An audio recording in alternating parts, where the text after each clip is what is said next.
মানে? অপি লম্বা একটা নিঃশ্বাস নিয়ে বলল, মনে হলো আমি তোকে যা যা বলেছি সবকিছু মিথ্যা। আমি এখানে কোনো সম্পত্তি হাতানোর লোভে আসি, মেঘের খেয়াল রাখবার জন্য এসেছি। কয়েক মাস আগে চাচ্চু কিছু জরুরি কাজের জন্য সিঙ্গাপুরে গিয়েছিল। যাওয়ার আগে আমাকে বলে গিয়েছিল আমি যাতে সবসময় মেঘের খেয়াল রাখি। কিন্তু চাচ্চু চলে যাওয়ার কিছুদিন পরে বাবার অসুস্থতার খবর শুনে আমি বাংলাদেশে চলে আসি। এখানে আসার পর থেকেই বাবাকে নিয়ে ভীষণ ব্যস্ত হয়ে গিয়েছিলাম। মেঘের খোঁজ খবর নেওয়ার সময়ও একদম পাইনি। সেই সুযোগে মেঘ দিশাকে নিয়ে বাংলাদেশে চলে এসেছে। চাচ্চুকে বা আমাকে কিছু জানানোর প্রয়োজন অবধি মনে করেনি। গার্ডদের বলে এসেছে ও আমার সাথে দেখা করতে আসছে, আর সবাই ওর কথায় বিশ্বাস করে নিয়েছে। সবাই বেশ মনোযোগ দিয়ে অপির কথাগুলো শুনছে। আজম রহমানও উৎক্ষেপ হয়ে দাঁড়িয়ে আছেন মেঘের এখানে আসার রিজনটা জানার জন্য। কারণ মেঘ এখানে কেন এসেছে সেটা উনি কিছুতেই বুঝতে পারছেন না। মেঘ ওনাকে সবসময় বলতো ও জীবনেও কখনো ওর মায়ের অথবা ওর অন্য কোনো ফ্যামিলি মেম্বারদের সাথে দেখা করতে চায় না। তাহলে হঠাৎ কি এমন ঘটলো যার জন্য মেঘ হঠাৎ করে এখানে চলে আসলো, আর চলে এসে ওর পরিচয়টা পাল্টে ফেললো? এই বিষয়টা নিয়ে আজম রহমান বেশ চিন্তায় আছে। অপি একটা দীর্ঘশ্বাস ফেলে বলল, আমি যখন একটু ফ্রি হয়েছিলাম তখন গার্ডদের ফোন করে মেঘের খবর জানতে চেয়েছিলাম। তখন ওরা আমাকে সবটা জানিয়েছে। ওদের কথা শুনে আমার পায়ের নিচের থেকে মাটিটা সরে গিয়েছিল। আমি সাথে সাথে মেঘের নাম্বারে কল দিই, কিন্তু ওর সিমটা বন্ধ ছিল। তারপর আমি ওকে মেসেজে কল দিই। প্রথমে মেঘ আমাকে বলেছিল যে ও ভার্সিটি থেকে ট্যুরে এসেছে আর ওর ফোনটা নাকি চুরি হয়ে গেছে। তারপর আমার ধমক খেয়ে ও আমাকে সব সত্যিটা বলে দিয়েছিল। আমি সবটা শোনার পর ওকে ফিরে যাওয়ার জন্য অনেক বুঝিয়েছি, কিন্তু ও আমার কোনো কথাই শুনেনি। তাই বাধ্য হয়ে আমি এখানে আসার সিদ্ধান্ত নিই। ভেবেছিলাম এখানে আশেপাশে কোনো একটা হোটেলে উঠে দূর থেকে মেঘের খেয়াল রাখবো, কিন্তু তখনই আম্মুর থেকে আমি জেরিন আর ফুফির সব প্ল্যানের ব্যাপারে জানতে পারি। তাই আমিও চোরের উপর বাটপাড়ি করার জন্য ষড়যন্ত্র করার একটু নাটক করে জেরিনের সাথে ওখানেই চলে আসি। আজম রহমান প্রকোষ্ঠে বললেন, তোমার মা এদের এসব কর্মকাণ্ডের ব্যাপারে সব জানতেন, তাহলে এতদিন আমাকে কিছু বলেননি কেন? আম্মু কিছুদিন আগে এসব জানতে পেরেছিলেন চাচ্চু, তবে ওনার কাছে কোনো প্রুফ ছিল না, তাই তোমাকে কিছু জানাতে পারেনি। অপির কথাটা শেষ হতে দিশা এগিয়ে এসে সন্দেহান কণ্ঠে অপিকে উদ্দেশ্য করে বলল, সবই তো বুঝলাম, বাট আঙ্কেল কিভাবে জানলো আমরা এখানে আছি? অপি একটা বাঁকা হাসি দিয়ে বলল, চাচ্চুকে আমি ফোন করে এখানে ডেকেছি, কারণ আমি আগে থেকে আন্দাজ করতে পেরেছিলাম যে এখানে এমন একটা সিচুয়েশন তৈরি হতে পারে। আমি তো আমার বোনকে বেশ ভালো করেই চিনি, তাই ও যে ওর নাম ভাঙিয়ে জেরিনকে কোনো প্রপার্টি নিতে দিবে না সেটাও বেশ ভালো করেই বুঝতে পেরেছিলাম। আর এসব করতে গেলে যে এখানে বৃষ্টি একটা কাণ্ড করতে পারতো তাও জানতাম। তাই চাচ্চুকে ফোন করে সবটা বলে এখানে আসতে বলি, যাতে পরিস্থিতি বিগড়ে যাওয়ার আগে চাচ্চু এখানে এসে সবার সামনে সবটা ক্লিয়ার করে। কিন্তু আফসোস চাচ্চু আসতে একটু দেরি করে ফেলেছে। এটুকু বলে থামলো অপি। আহান চিন্তিত মুখে দাঁড়িয়ে আছে। ও এতক্ষণ অপির কথাগুলো বেশ মনোযোগী হয়ে শুনলেও ওর কাছে একটা বিষয় ক্লিয়ার না, সেটা হচ্ছে মেঘের এখানে আসার কারণটা। অপি সবকিছু বলে মেঘের এখানে আসার কারণটা এড়িয়ে যাচ্ছে, আর এই বিষয়টা আহানকে বেশ ভাবাচ্ছে। আহান মাথা উঠিয়ে মেঘের দিকে তাকালো। মেঘ এখানে আজম রহমানের বুকে মাথা গুঁজে কেঁদে যাচ্ছে। ওর সারা শরীরে তুলো লেগে গেছে। আহান মাথাটা নিচু করে একটা মলিন হাসি দিল। ও সবটা জেনেও আজকে এই মেয়েটার জন্য কিছু করতে পারেনি। মেয়েটা আজকে শরীরের সাথে সাথে মনের ভিতরে বড্ড আঘাত পেয়েছে। এই আঘাতের কতটা গভীর সেটা আহান একটু হলেও আন্দাজ করতে পারছে। অনেক হয়েছে অভি, এবার আমাদের এখান থেকে যাওয়ার সময় হয়ে গেছে। আমি দিশা আর মেঘকে নিয়ে যাচ্ছি। তুমি ওদের ফ্ল্যাটে গিয়ে ওদের জিনিসপত্র নিয়ে আসো। আজম রহমানের কথা সম্মতি জানিয়ে অপি বাড়ির ভিতরে চলে গেল। অপি যেতে আজম রহমান মেঘকে নিয়ে গাড়িতে ওঠার জন্য পা বাড়ালেন। ঠিক তখন ওই মীরা রহমান দৌড়ে এসে আজম রহমানের সামনে ওনার পথ আটকে দাঁড়ালেন। তারপর কান্না ভেজা কণ্ঠে বললেন, যাওয়ার সময় হয়ে গেছে মানে কি? তুমি আমার কাছ থেকে আমার মেয়েকে নিয়ে কোথায় যেতে পারবে না। মীরা রহমানের কথা শুনে আজম রহমানের এতক্ষণে শান্ত হয়ে থাকা চেহারাটা রাগে লাল হয়ে গেল। তিনি হুঙ্কার দিয়ে বললেন, খবরদার, যদি ভুলেও আমার মেয়েকে নিজের মেয়ে বলে দাবি করেছো, তাহলে আমার থেকে খারাপ আর কেউ হবে না। মীরা রহমান অসহায় কণ্ঠে বললেন, মেয়ে তো আমারও মেয়ে। আজব, মানছি আমি একটা ভুল করে ফেলেছি, তাই বলে তুমি আমার থেকে আমার মেয়েকে কিনে দিতে পারবে না। আজম রহমান তাতে দাঁত চেপে বলল, আমি কি পারি আর কি পারি না সেটা তোমার ধারণার বাইরে মীরা। আর তুমি ভুল করনি, মস্ত বড় অন্যায় করেছো। আজ অবধি যে মেয়ের গায়ে আমি একটা নখের আঁচড় অবধি কাটিনি, তুমি তার শরীর থেকে রক্ত ঝরিয়েছো, তাকে আঘাত করেছো, যার ঠোঁটে এক চিলতে হাসি ফোটানোর জন্য আমি সবকিছু করেছি। তোমার জন্য তার চোখ থেকে পানি পড়েছে। ইউ নো হোয়াট মীরা, আজকে তোমার জায়গা যদি অন্য কেউ থাকতো, তাহলে আমার মেয়েকে চড় মারার অপরাধের শাস্তি হিসেবে আমি তার হাতটাকে কুচি কুচি করে কেটে ফেলতাম। আজম রহমানের কথা শেষ হতে মীরা রহমান কাঁদতে কাঁদতে হাঁটু কেড়ে মাটিতে বসে পড়লেন। উনি জানেন উনি আজকে যে ভুলটা করেছেন সেই ভুলের কোনো ক্ষমা হয় না, কিন্তু নিজের মেয়ে শরীরে আঘাত করার পরও ওনার নিজের কলেজাটাও যেন ক্ষত বিক্ষত হয়ে যাচ্ছে, সেটা উনি বাকিদের কি করে বোঝাবেন।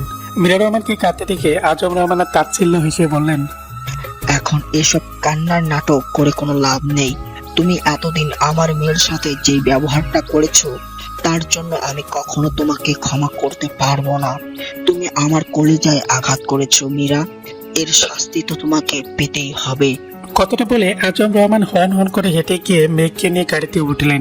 আজম রহমানকে গাড়িতে উঠতে দেখে তিশাও গাড়িতে ওঠার জন্য পা বাড়ালো, কিন্তু কিছুটা দূর এগিয়ে গিয়ে ও আবার পেছনে ফিরে এসে জেরিনের সামনে দাঁড়ালো। তারপর হাত দিয়ে ছড়ি করে জেরিনের কানে একটি ঘষের থাপ্পড় মারলো। তাতে দাঁত চেপে বলল, তুই এতদিন আমাদের যেই অপমান করেছিস, আমি চাইলে তার জন্য এক্ষুনি তোকে একটা শিক্ষা দিতে পারি, বাট দিব না। কারণ তোর জন্য ভবিষ্যতে আরো স্পেশাল কিছু অপেক্ষা করছে, সেটার জন্য মানসিকভাবে নিজেকে তৈরি রাখিস। Best of luck. কথাটা বলে তিশা জেরিনকে একটা ধাক্কা দিয়ে হন হন করে হেঁটে গিয়ে গাড়িতে উঠলো। তিশা গিয়ে গাড়িতে উঠতেই গাড়ি স্টার্ট দিয়ে একে একে 3টে গাড়ি শাসা করে চলে গেল। গাড়িগুলো চলে যেতে মীরা রহমান হাত দিয়ে নিজের মুখ চেপে হাওয়া মাওয়া করে কেঁদে দিলেন। মিহির মাথাটা হাত দিয়ে চেপে তুলে রাস্তার উপরে ধপ করে বসে পড়লো। আহির এখনো সোজা হয়ে দাঁড়িয়ে আছে। এতক্ষণ এখানে যা যা হয়েছে সেসব ওর কাছে একটা স্বপ্নের মতো লাগছে। সারিকা, সাইফা, আলিশা, হিয়ান ওরা সবাই শর্ট খেয়ে দাঁড়িয়ে আছে। এই মুহূর্তে ঠিক কি বলা উচিত বা কি করা উচিত সেটা ওদের কারোই জানা নেই।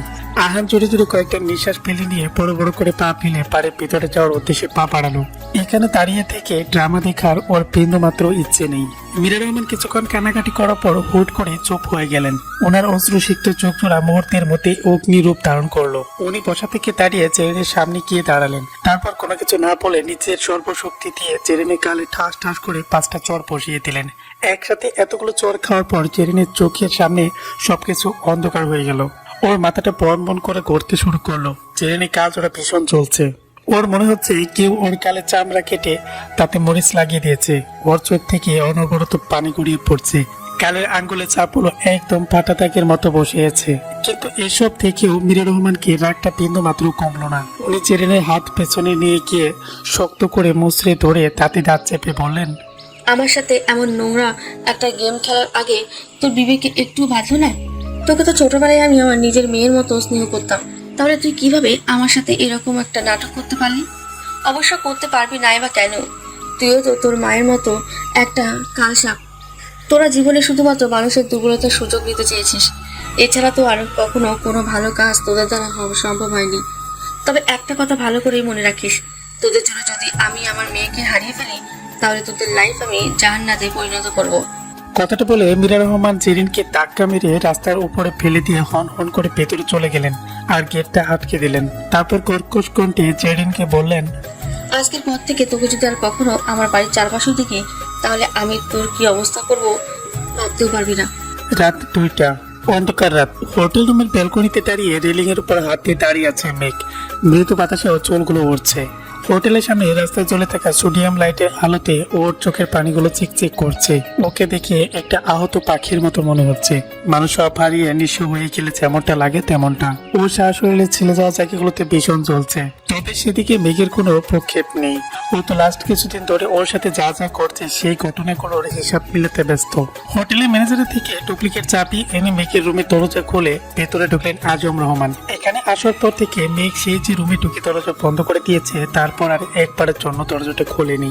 একটু আগে অভি এসে অনেকবার দরজা নক করেছে ওর হাত পায়ে কেটে যাওয়ার অংশগুলোতে ব্যান্ডেজ করার জন্য, কিন্তু মেঘ দরজা তো খুলেইনি, উল্টো কোনো রেসপন্সও করেনি। তাই বাধ্য হয়ে আজম রহমানকে এখানে আসতে হলো।